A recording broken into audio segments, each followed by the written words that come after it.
All right, very good. Thank you, Bill. Okay, so welcome everyone to the commercial real estate in the COVID era. We did want to have this seminar because we're looking at part of the Chicago Minority Supplier Development Council's mission is to develop corporations. We certify, we advocate for, we connect, and develop is a major thing. And one of the matters that we found is that leases is a fixed cost that is very hard in this era of the revenues being unsure. And so we wanted to do what we could to bring you some tools to be able to look at your lease and see how we can, see how you can work with your lease to make it work better for you.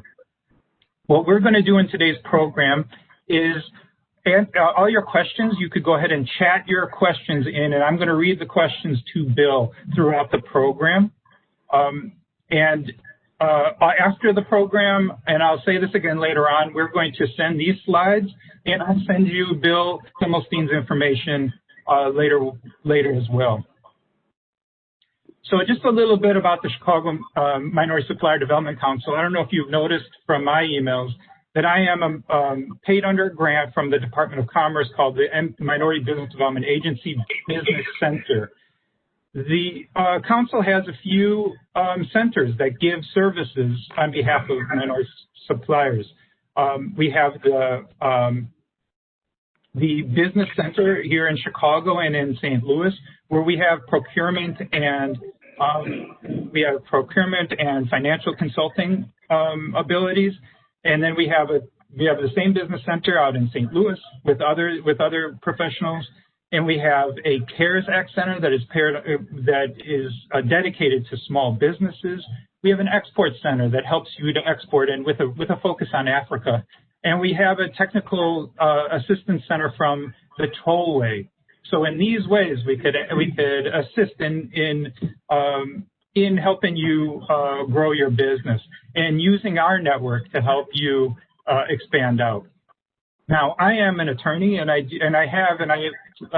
offer to you that I can review leases and give you, when you enter into a new lease, give you comments on it for you to look at. We don't charge a fee for that.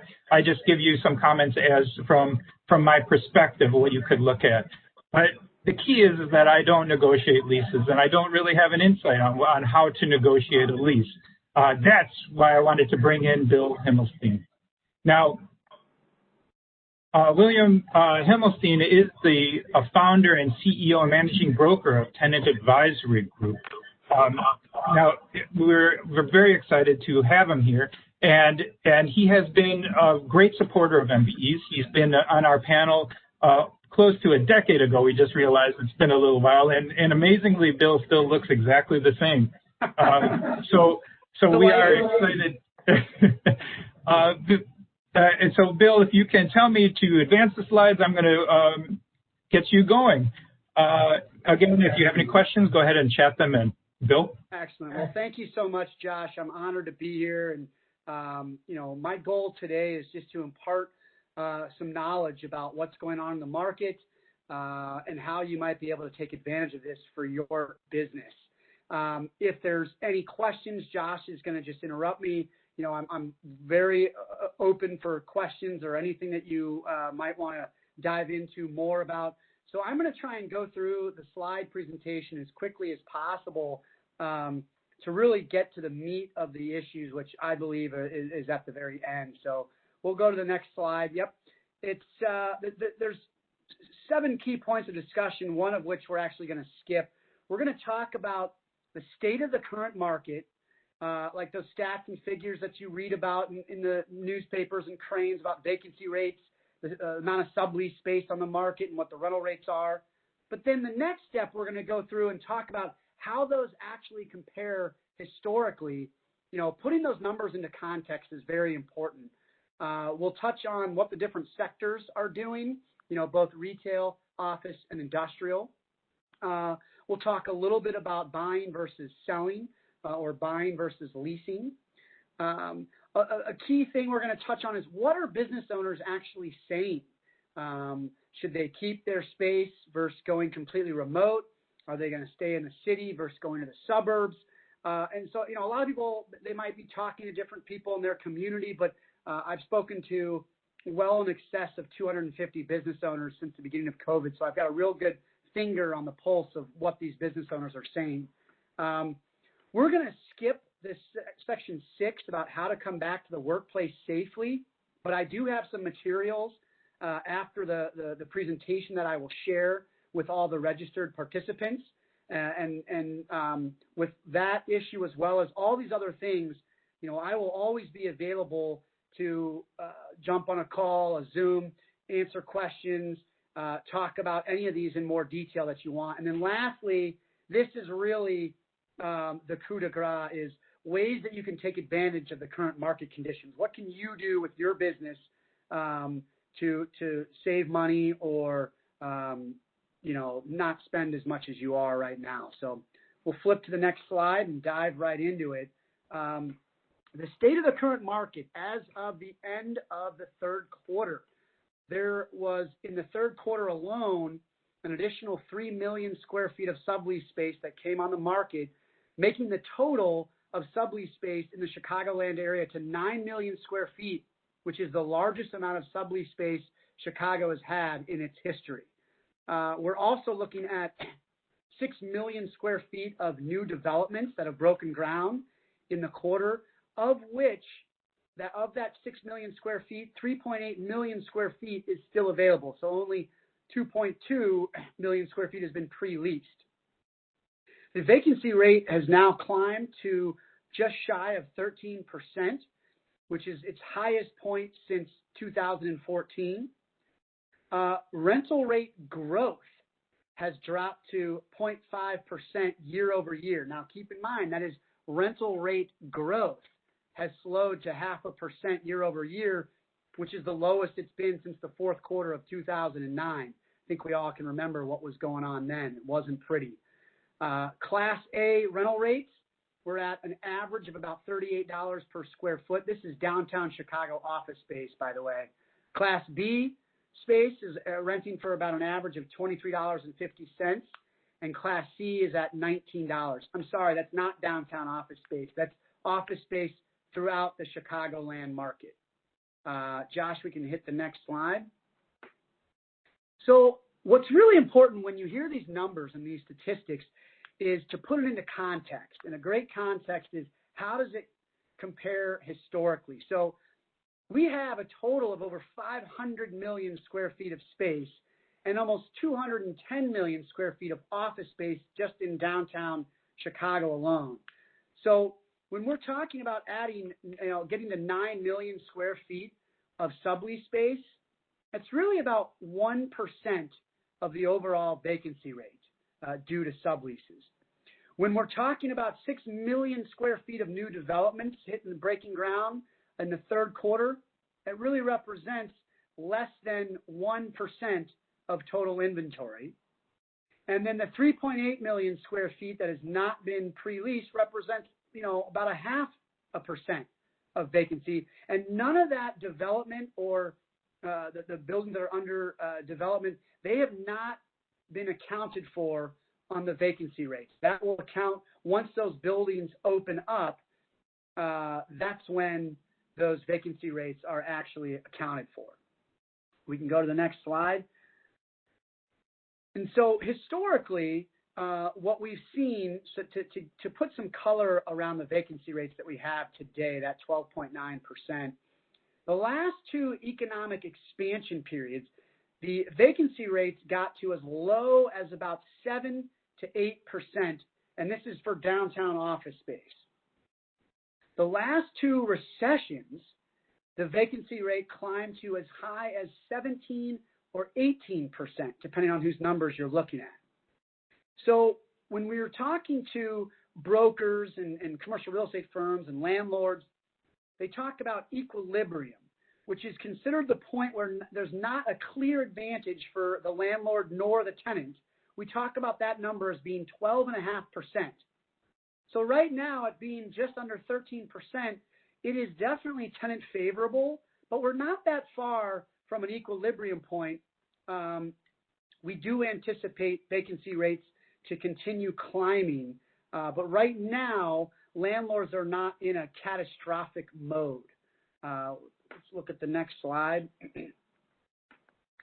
So in terms of the current market, we talked about how rental rate growth is slowing, but it is predicted to turn negative in the middle of 2021.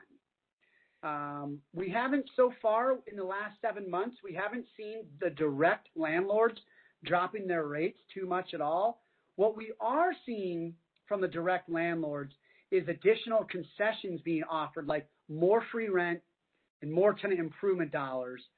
Where you are going to find strong deals is on the sublease market. So the next slide, we'll talk about on the sublease market. One important thing to keep in mind, I've had a lot of clients reach out to me saying, Bill, there's 9 million square feet of sublease space on the market. There should be tons of opportunities for me. Well, what we need to keep in mind is that when you're looking for a sublease, for example, what we've put in this slide is, let's say you're seeking a 5,000 square foot sublease or space. You're a law firm, so you want a law firm build out, meaning perimeter privates with cubicles in the middle. Essentially, that's a typical build out for a law firm.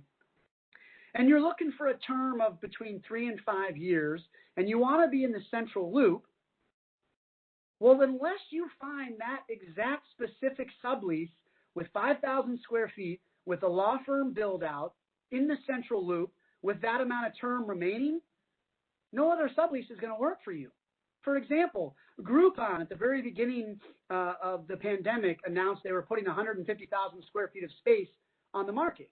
Well, that's not going to work for you unless you're at least a 75,000 square foot tenant that doesn't mind being at 600 West Chicago. So just because there's 9 million square feet of sublease space on the market doesn't mean that you're going to find a match for you and your business in the area you want to be in the size you need it to be, with the term that you'd want to see, and of course at the rental rate that you're looking for. So that needs to be kept in mind. Just because there's a lot of sublease space doesn't mean that there's a ton of opportunities for your specific business wherever you may be. Let's go to the next slide, please. So there was an interesting study done by Jones Lang LaSalle, and what it was talking about is over the next 3 years, what's going to happen to the vacancy rate in commercial real estate across all assets across the United States. What they predicted was that due to companies going out of business, due to companies downsizing, and due to companies expanding their work from home policy and potentially needing less space, they predict an increase of 10% in the vacancy rates over the next 3 years across all asset classes across the U.S. However, on top of that number, they also predict a 10% increase in demand due to economic growth and due to the change in density. Now, the next slide is a really interesting one because in the 20 years that I've been doing representing tenants in the commercial market here in Chicago, 20 years ago, across all industries, downtown office space had an average per square foot of 470 feet per person. If you think back, especially leading the way was law firms, right? All the partners would have massive offices and huge conference rooms. And each attorney had their own secretarial station. So let's fast forward. What we've seen over the last 20 years, we now have downtown office space across all industries. The average amount of square feet per person has dropped to 190 square feet per person. What that means is people have been jamming more and more people into their space over the last 20 years. But what JLL's study is suggesting, and myself and other experts in the real estate field are agreeing with, is that there's going to be a decrease in the density, meaning an increase in square feet per person, because now we're talking about, space designs that are including health and wellness protocols, which will account for more square feet per person in the office space. So essentially, JLL is predicting a net change of 0% in demand for space over the next 3 years. obviously, in the moment during the pandemic, we are seeing lots of sublease space coming on the market. We're seeing companies going out of business, and we're seeing companies downsizing in general. So going to the next slide, let's talk about. Bill, before you do, can I, please, if I wanted to follow up, but so much of media talks about, and I know our own nonprofit is working from home with only some of us coming back, and we're really thinking that we might keep some working at home capabilities. And so much media is talking about that these law firms are downsizing and keeping a lot of their clients a lot of their partners working from home and only coming in occasionally. That JLL study accepts that and incorporates that, because I think that 100%. Would suppress demand. Absolutely. And the reason, though, right now, when people are working from home and companies aren't having their people coming into the workspace, that doesn't mean that they're not paying rent, right? They still have a lease. And for the most part, landlords are reporting strong collections. I believe the number was about 96 or 97% of the pre-COVID level. So landlords are still collecting rent, even if companies aren't working. They're collecting rent, even if companies are subleasing their space. And, I'm happy to address the issue of these companies adapting well to the working from home strategy. What JLL is taking into consideration is that that's not going to be a way for successful companies to continue to build and grow by having a fully remote workforce. There are so many things, and these studies have been done over the last many decades of why do companies have office space. There's a couple of main reasons why companies have a centralized space, whether it's office or industrial. And some of those reasons include team building, collaboration, culture building, and a sense of community with their team members, which all those three things lead to more employee engagement and employees sticking around with a company for longer.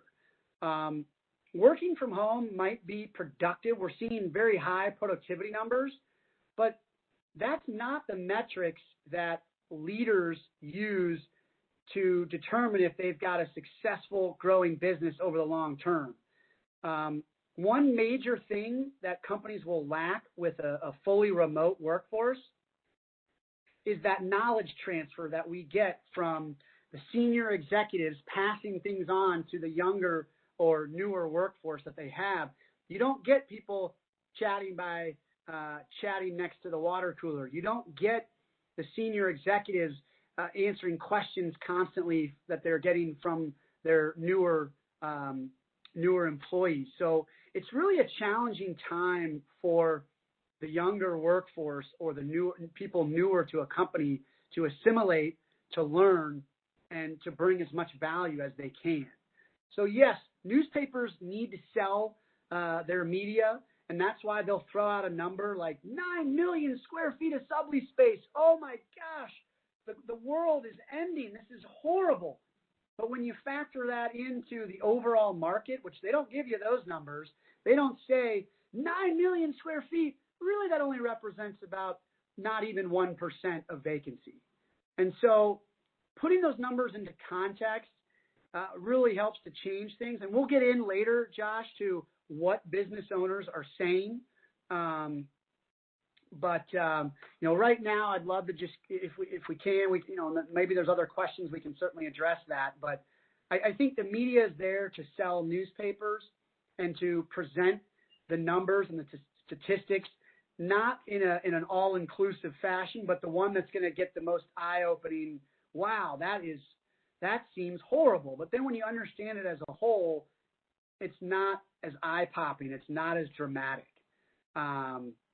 So now one sector that really is struggling, we see on this slide, is retail. The rents in the overall market have dropped 2% in the last 12 months. The Chicagoland area has seen over 100 store closures led by the hospitality industry, and they predict that there's going to be another 100 store closings over the next 12 months. However, over the last 12 months, retail has absorbed an additional 500,000 square feet. That's been led by experiential users, which has been like axe throwing and activities where you go to a game playing,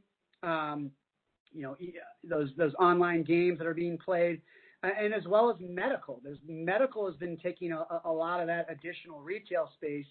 However, these current market conditions where we've got shutdowns, limiting the time and the amount of people that can come into, say, your restaurant, these conditions are going to continue to force retailers to close their shops, which are going to increase vacancy rates.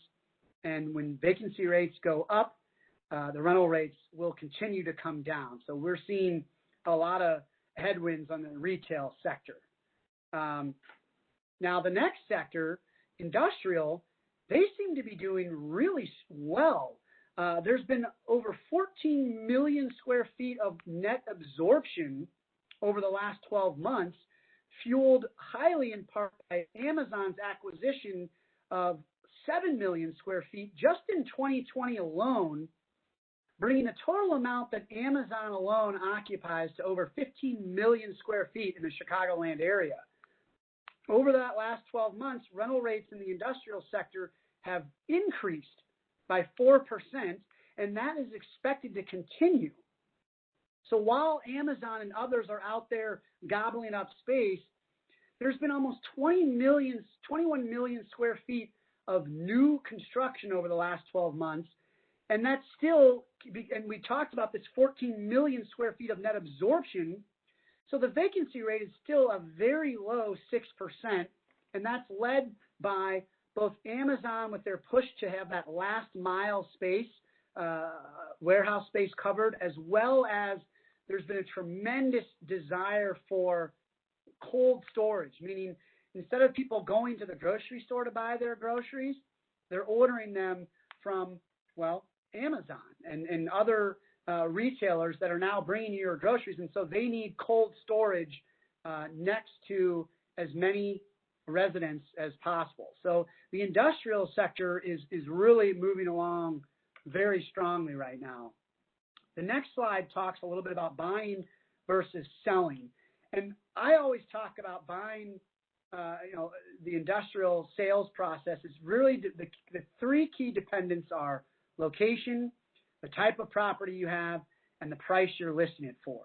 But overall in the markets, the industrial sector has seen a $4.6 billion in sales volume over the last 12 months, with purchase prices going up 2.8% over that time.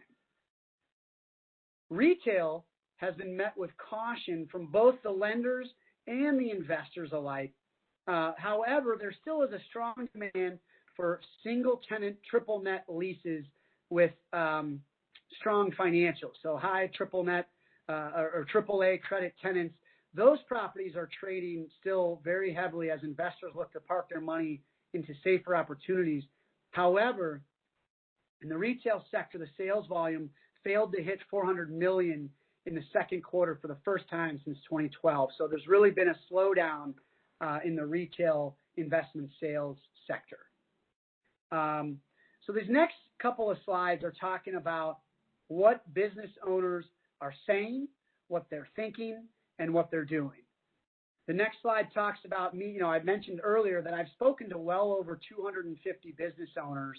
And despite what you may be hearing from others, I've only talked to 2 business owners that have said they plan to never come back to the office. One of those was a business that was already going under pre-pandemic, and this is really accelerating their path to shutting their doors.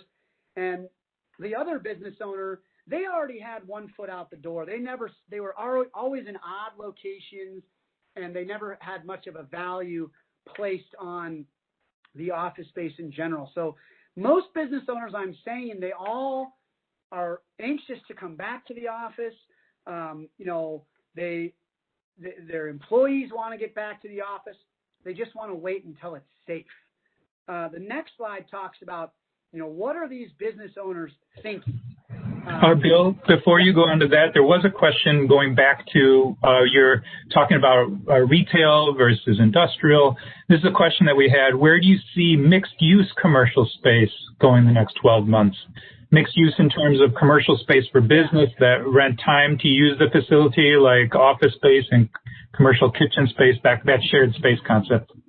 Yeah, I definitely see an increase in that because there's going to be a more increase in demand for spaces like that because having mixed use diversifies your risk. It spreads out your risk. So if you've got a little bit of retail space in your building, you got a little bit of office space in your building, maybe you even have some residential in your building, but it serves to de-risk your investment in that property.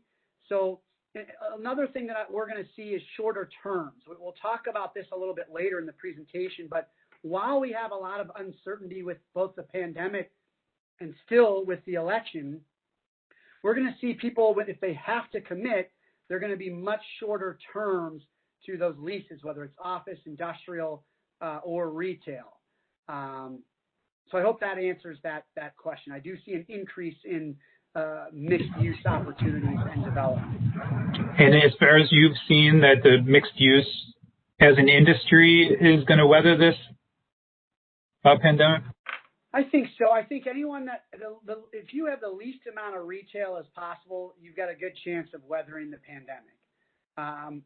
We haven't seen, I'm not the expert on residential, but residential has been holding up very well. In fact, what I'm reading is that we're at the strongest market residentially and this is both Chicago and the suburbs, that we've had in a very long time.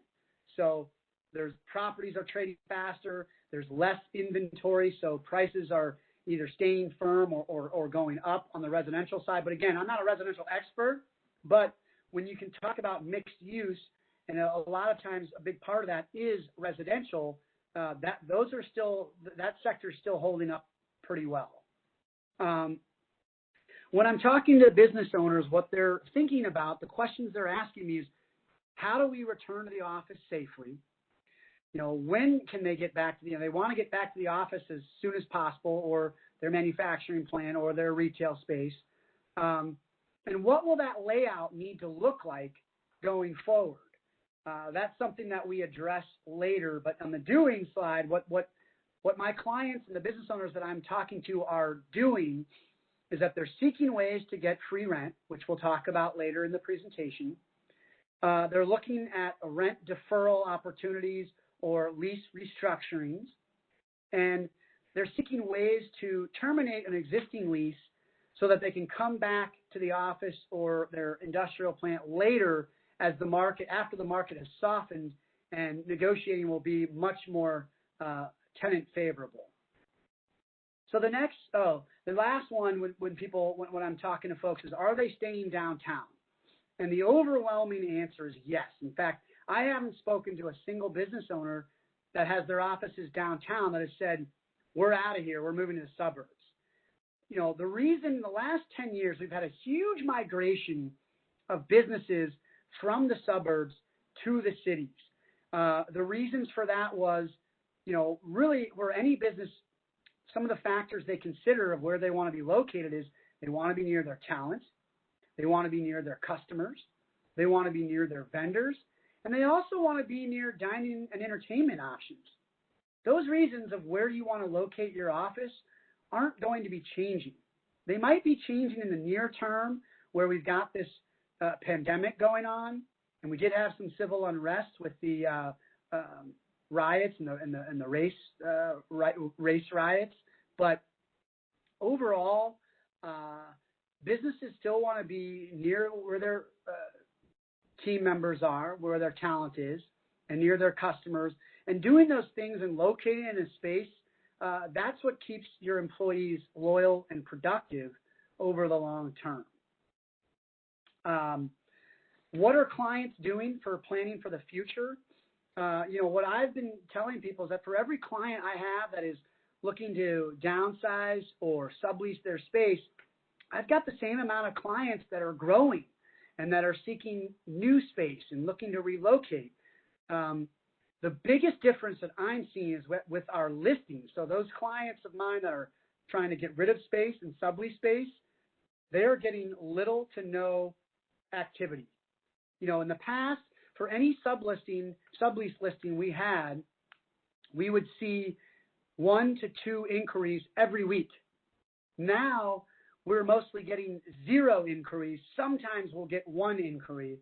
And unless you're priced appropriately, and on a sublease, you need to be priced fairly aggressively, we're not getting much traction on those. So what's happening is a lot of these business owners are struggling to plan for the long term. And so the ones that do have leases coming due, they're executing much shorter term leases, taking more of a wait and see approach with both the pandemic and still waiting to see what's going to happen with the election.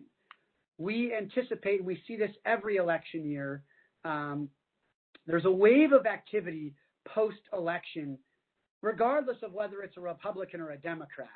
And I think we're going to see a tremendous amount of activity once it's announced that there's an effective and safe vaccine.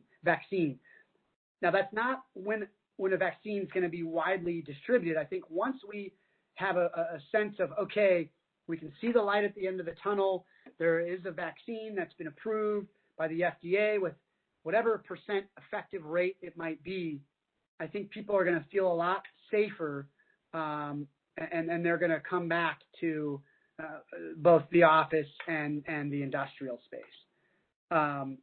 Before we move on, was there a question that had popped in, Josh?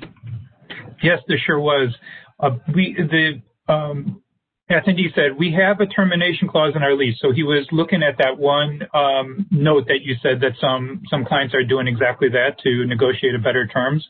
If we decide to use it to exit our lease and decide to lease again in the future under more favorable conditions, will the landlords be concerned that we terminated a lease and therefore have difficulty in securing a new lease?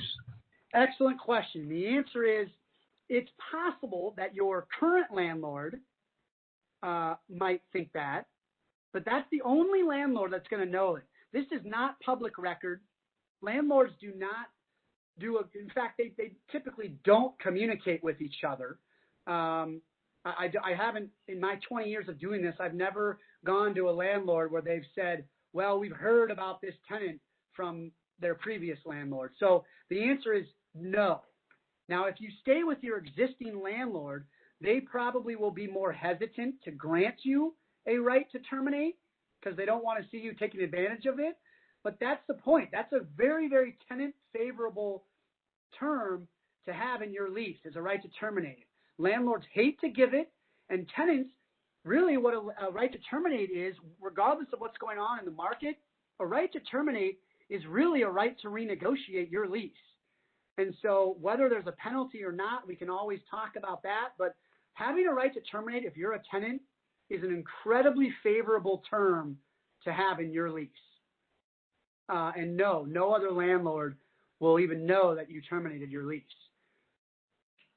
Very interesting. So then it can give you a leg up on negotiating with your current landlord, or give you an opportunity to get brand new, fresh terms at another space. 100%. It's such a valuable clause to have in your lease. Landlords hate giving it, and it's an amazing thing for tenants to have. And you know, I'm always willing to talk offline about the strategic ways to utilize, to optimize that right to terminate. And it's just a great thing for tenants to have. But it doesn't turn up on your credit report or anything. Absolutely not. Nope, that is not public information. So the next couple of slides, we talk about the best practices for returning to the workplace safety.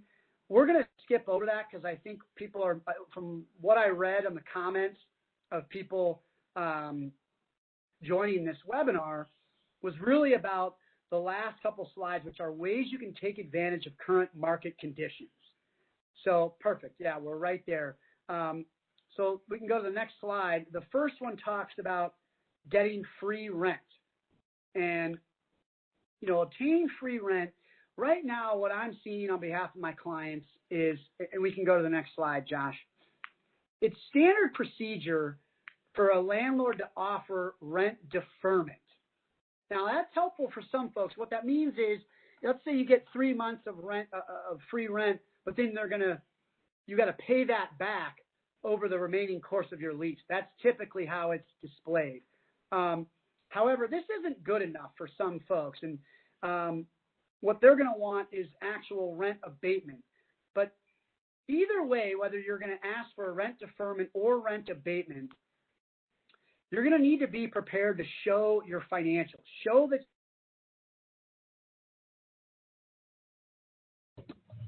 I'm sorry, Bill. Can attendees stay in your? Okay, you lost sound, Michael.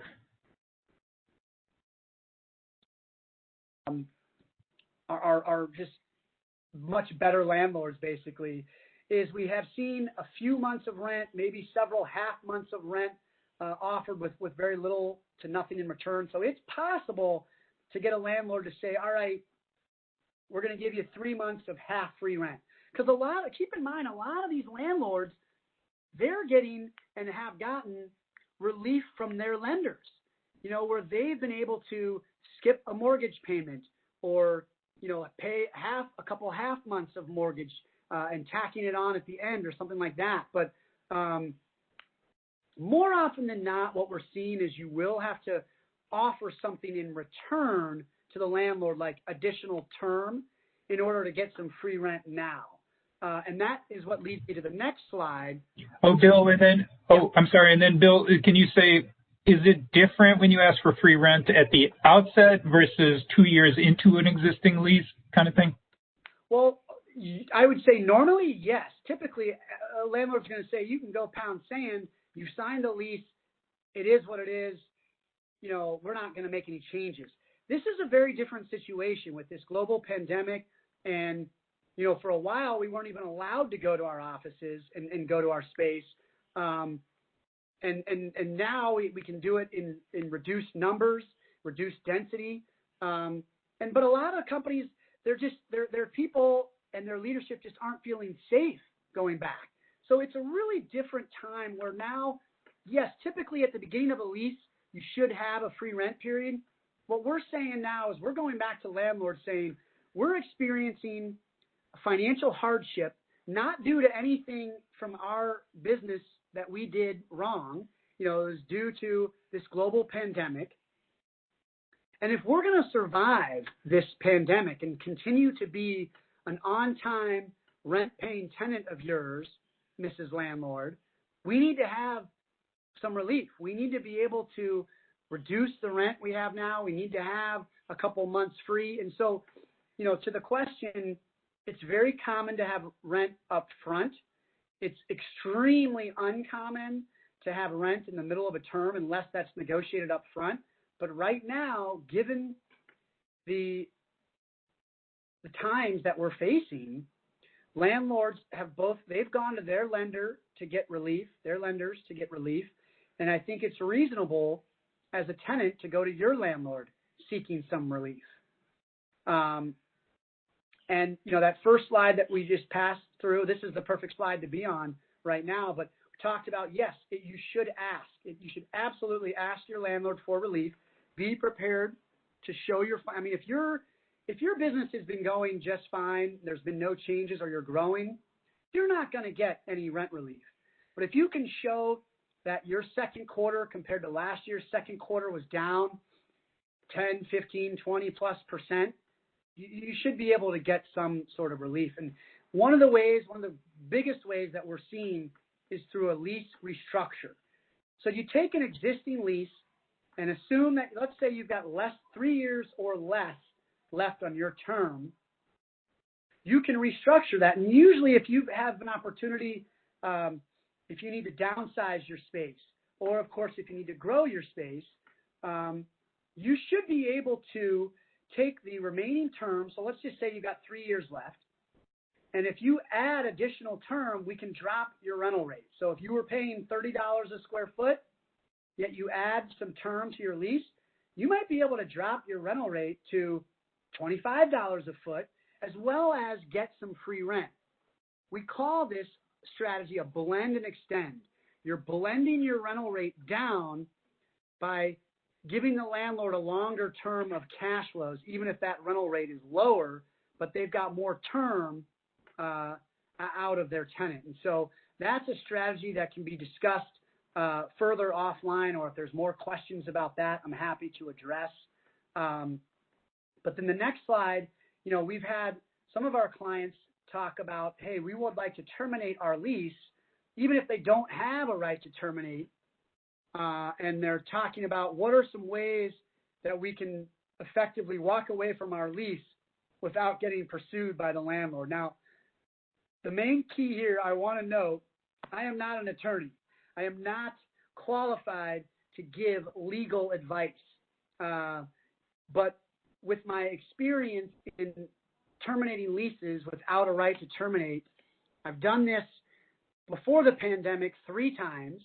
Post-pandemic, I've done it an additional 4 times.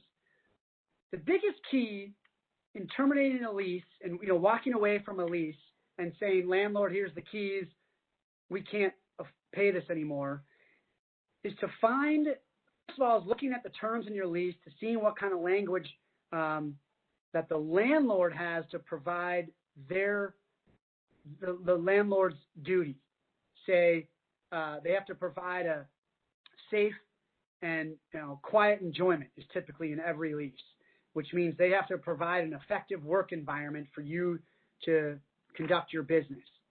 If the HVAC has been breaking, if there's unsafe characters that are constantly hanging around your building, there's a lot of different ways to approach this.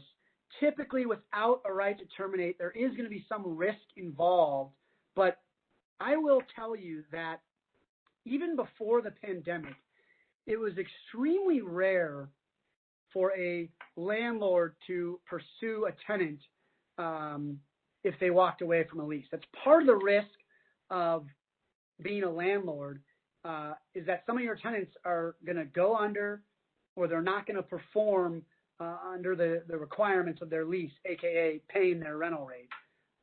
Especially right now when the courts aren't even seeing eviction cases. So there's an incredibly long backlog where tenants have stopped paying rent but stayed in their space, and landlords are filing these evictions that aren't being seen by the courts till who knows when.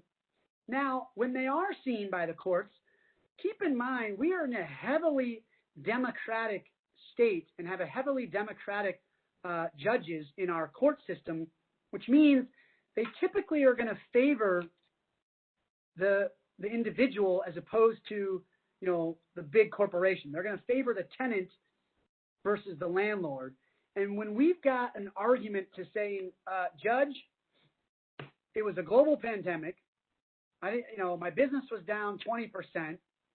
The lease was going to put us out of business, and then I was going to have 30 employees without a job if I didn't walk away from this lease to stay in business. So what I'm hearing from the attorneys that I'm talking to, and now keep in mind, attorneys, their job is to help their clients minimize risk and avoid risk. But the question to ask yourself, is it so risky that this could put me out of business by continuing to pay this lease? There's a lot of ways to, what I'll say is skin the cat and evaluate this situation. It needs to be done over a longer conversation. I always will bring in an attorney as well to listen and have this conversation with my clients to understand the situation. Has the landlord created a default? Like, have they not had the HVAC working properly? Most landlords should have reached out to their tenants with their COVID policy. How are they handling things during COVID? If they haven't, that could potentially be a grounds for landlord default and walking away from a lease. But anyone that can effectively walk away from a lease right now because presumably you signed it pre-pandemic, so your rental rates were going to be higher up here. And when you're ready to come back to your space, whether it's office, retail, industrial, the rates are going to be a lot more tenant favorable. So that's a strategy that we are pursuing with several of our clients. It can be done. It's not always the case. And oftentimes it does take a little bit of risk on the part of the tenant to do that. But more often than not, landlords are not coming after the tenants because it's just not a winning proposition.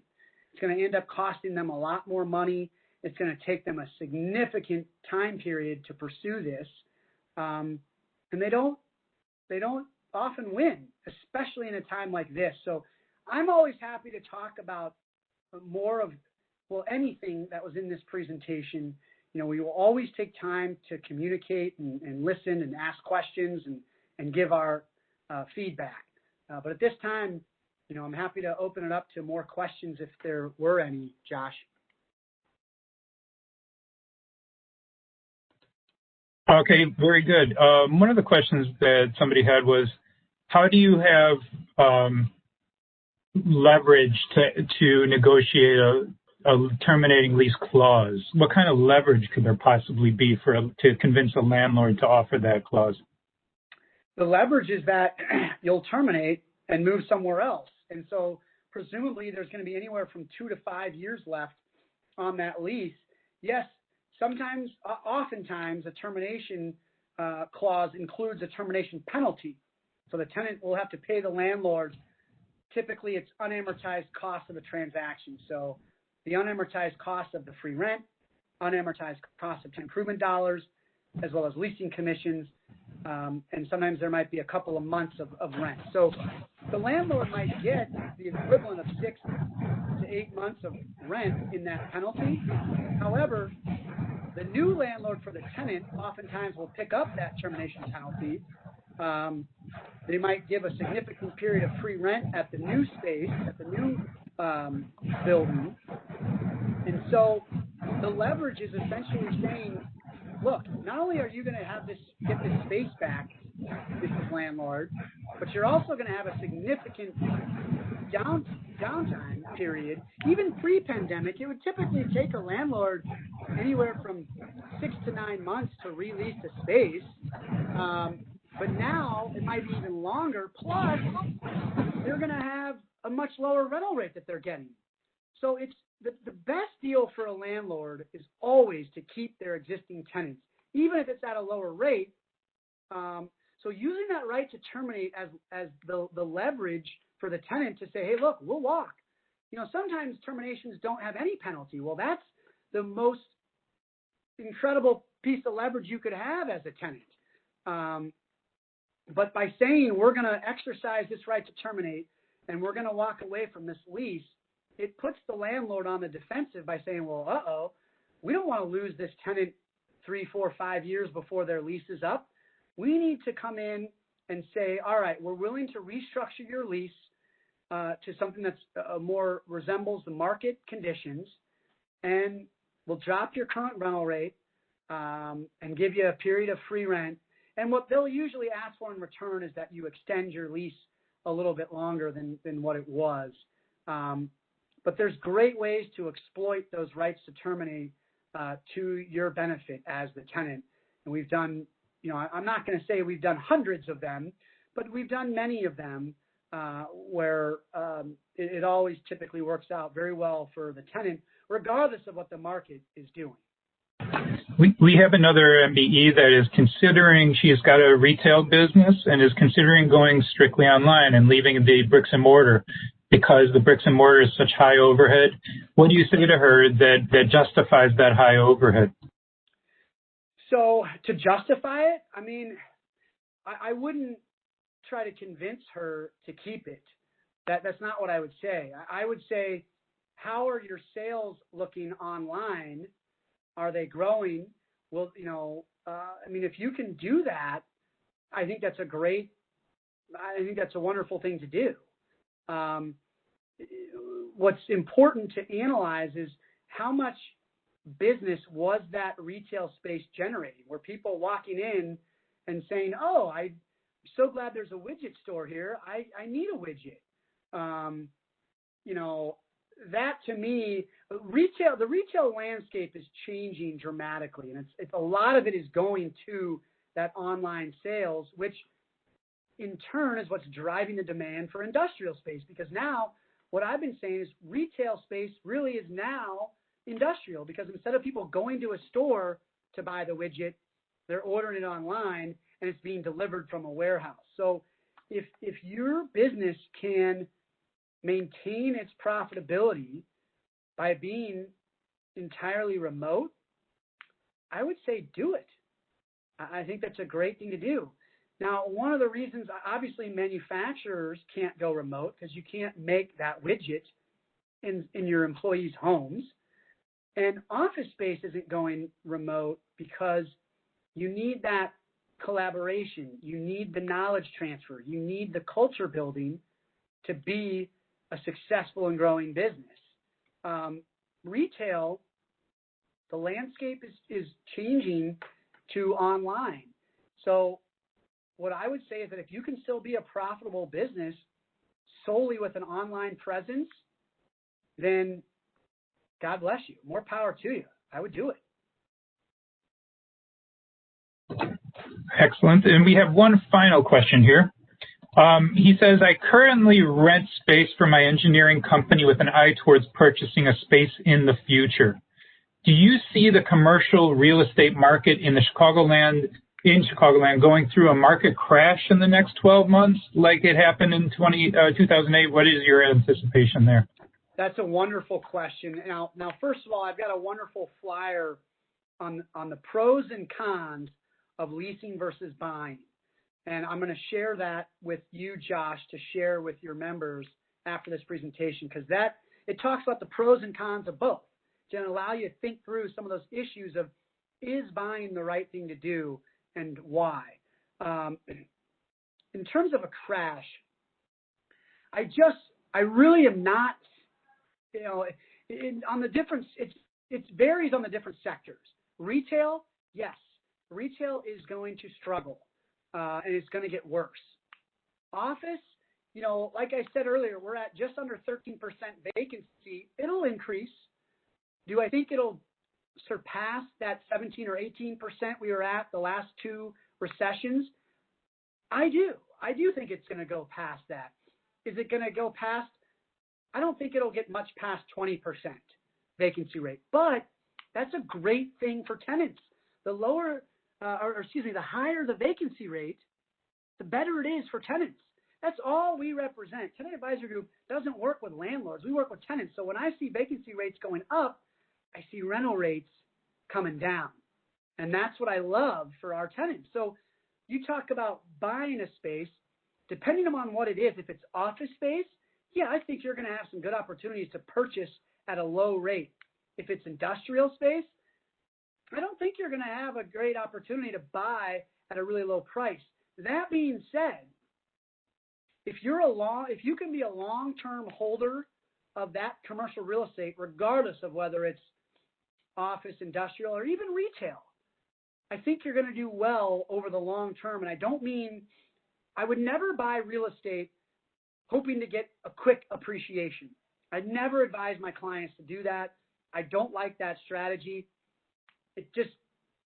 But if you are able to buy your real estate, hold it over the long term, and have a tenant occupying that real estate, whether it's your business or someone else's business, you will do very well economically, financially over the long term.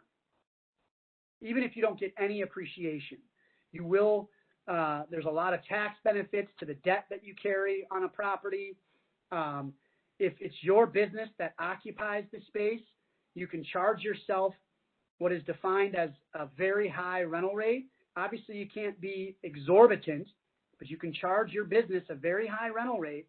And what that serves to do is reduces the profit of your business. So it reduces your tax liability. And then the income that you're getting on the real estate, there's depreciation, there's the interest deduction, there's a lot of tax advantages where it makes a lot of financial sense to own the building that your business is in. And as long as you're going to plan on occupying that and when I say long term, I think 5 years is too short. I think if you're going to be there at least 7 years or longer, you'll do very well financially owning your own property.